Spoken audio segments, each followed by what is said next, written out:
cansancio, aumento de peso, hambre constante. Cuidado, podrían ser señales de que tu cuerpo ya no responde a la insulina. ¿Qué tal? ¿Cómo han estado? Bienvenidos una vez más a su canal, el canal del Dr. Berenjena. Hoy en este video estaremos hablando sobre la resistencia a la insulina.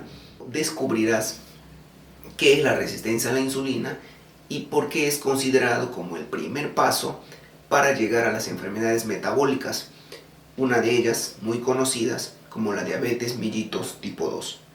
Perfecto, veamos con detalle y claridad sobre la resistencia a la insulina y la hiperinsulinemia para que entiendas qué ocurre en tu cuerpo y cómo se relacionan entre sí.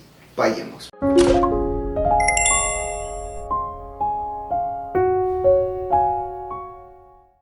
Hoy nuestro principal protagonista es la insulina.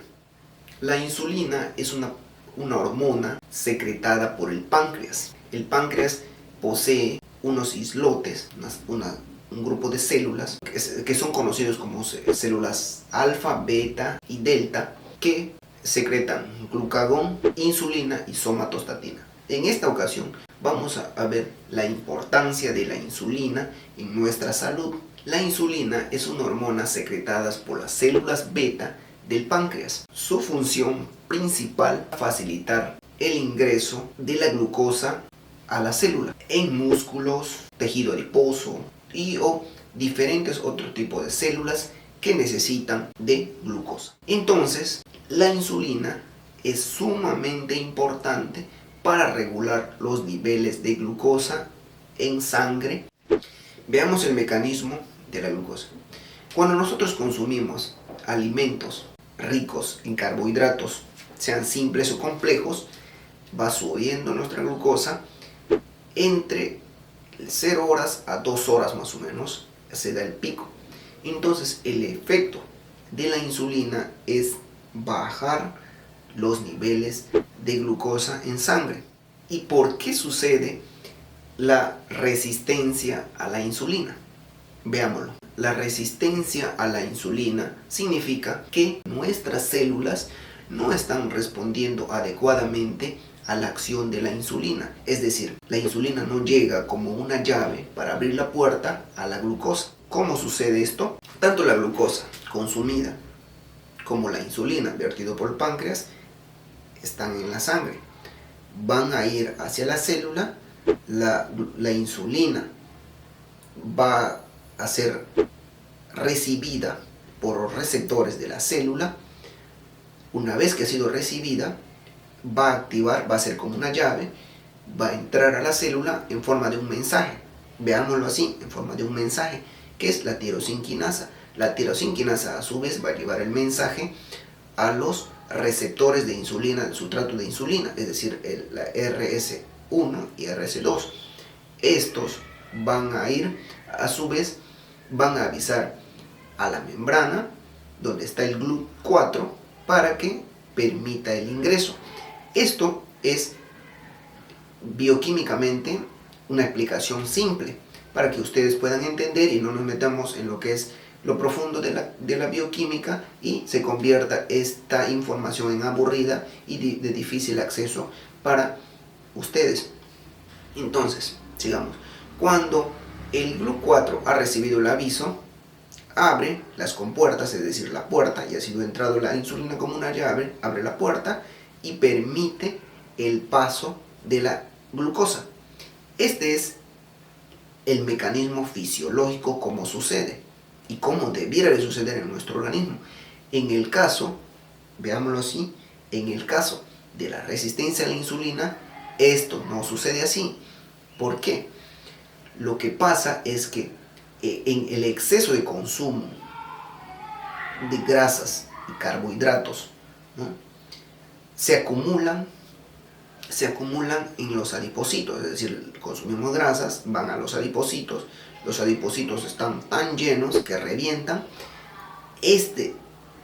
Cuando revientan se llama necrosis. ¿Por qué? Porque no está todavía su ciclo de vida no ha culminado, pero ellos ya son como se han autosuicidado por almacenar triglicéridos en demasiadas cantidades que no soportan, ¿no? Entonces revienta el adipocito, todo lo que nosotros podemos ver, volumen en nuestro cuerpo grande, ¿no? Empezamos lo que llamamos gordura, empezamos a engordar. Esa gordura significa acumulación de triglicéridos en los adipocitos. Los adipocitos se revientan y trae como consigo necrosis. Esa necrosis trae como consigo proinflamación, ¿ya? Citoquinas proinflamatorias, es decir, hay un proceso inflamatorio en nuestro organismo. Y cuando estos adipocitos se revientan, pasa que quedan triglicéridos expuestos, es decir, entre células. Además de generar la inflamación, quedan expuestos. Estas están expuestos no en forma de triglicéridos, en forma de diacilglicéridos. Estos diacilglicéridos son tóxicos y en el hígado se le conoce como esteatosis hepática no alcohólica, o que también actualmente se lo conoce como enfermedad hepática asociada a la función metabólica. En el músculo se lo conoce como resistencia a la insulina. Entonces, estos diacilglicerol que están en la célula, ¿no?, van a cambiar el mecanismo de cómo sucede la resistencia a la insulina. Es decir, va a haber un cambio de composición donde que cuando los receptores de insulina, es decir, en la llave, la insulina va a meter la llave, no hay un aviso, no hay una cadena de aviso hacia el GLU4 para que el GLU4 abra las compuertas y pase glucosa. Es decir, la llave sí funciona, está la llave, pero la llave no nos sirve, es decir, no nos sirve, hay un aviso errado y no se puede abrir la puerta. Consiguiente, como no se puede abrir la puerta a la glucosa no entra.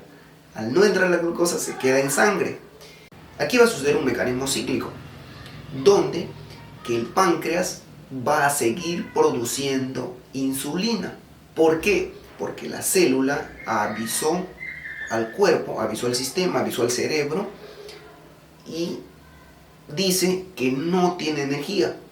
Por eso es el cansancio. Porque avisa al cerebro diciendo que por eso el cansancio, porque no llega energía a la célula y entonces la energía que tiene acumulada lo trata de ahorrar. El organismo es inteligente, lo trata de ahorrar y por eso sucede lo que es el sueño, la apnea de sueño interrumpido durante el día. ¿Por qué sucede el hambre excesivo? Sabemos que la glucosa no ha entrado, por consiguiente la célula no tiene energía, avisa al cerebro diciendo que necesita energía. Entonces, ¿qué pasa con el cerebro? El cerebro busca la posibilidad de buscar comida, quiere comer más, abre el apetito, y como abre el apetito y uno sigue comiendo más y más, sigue este ciclo de aumentar de peso, subes y subes de peso, sigue la necrosis, sigue la inflamación, sigues acumulando lipotoxicidad. Esta lipotoxicidad sigue haciendo resistencia a la insulina. Esta resistencia a la insulina sigue haciendo hiperinsulinemia, es decir, le sigue dando trabajo al páncreas, produce.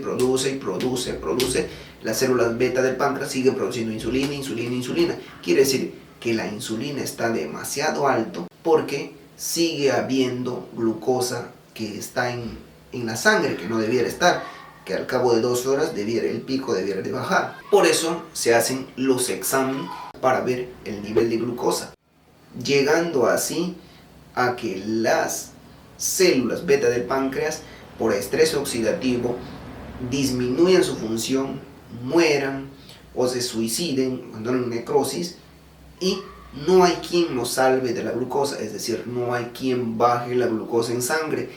Esta se llama diabetes.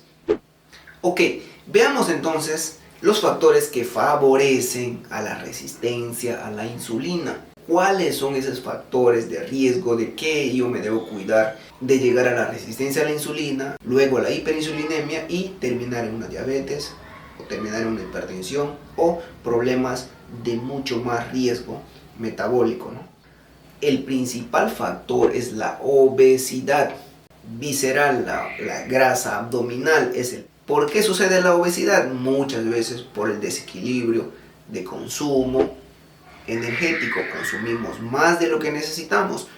Otro factor a considerar son las dietas ricas en carbohidratos, comúnmente llamados azúcares, carbohidratos simples, grasas saturadas. Tenemos que disminuir la cantidad del consumo de grasas saturadas y carbohidratos. No es una buena relación. También existe la predisponibilidad genética. Las enfermedades metabólicas son muchas veces multifactoriales, es decir, hay predisponibilidad genética, pero se suma el ambiente. Es decir, si usted tiene disponibilidad genética porque sus padres han tenido esas enfermedades, le queda la opción del ambiente, es decir, si cambia sus hábitos, no va a pasar nada. También están en cierto modo las alteraciones hormonales, no más que todo en mujeres, ¿no? Las alteraciones hormonales, como el síndrome de ovario poliquístico, el Cushing, ¿no? Y otro factor importante a considerar, que yo siempre lo considero en mis videos, es la falta de sueño y el estrés crónico, que es importante desestresarse, cumplir nuestras 8 horas de sueño o 6 horas como mínimo, hacer actividad física, practicar la risoterapia, es decir, estar constantemente alegre, riendo, ¿no? Y evitar el sobrepensamiento o el pensamiento excesivo, pues que no soluciona nada. Tiene también consecuencias fisiopatológicas a niveles cardiovasculares, aumento de la presión arterial. La insulina retiene sodio y activa el sistema parasimpático. Acelera también la aterosclerosis. No te olvides, si llegaste hasta aquí, danos like, comenta, comparte con tus amigos y que esta información llegue a todos. Todos merecemos ser felices y además de tener y gozar de buena salud. Nos vemos.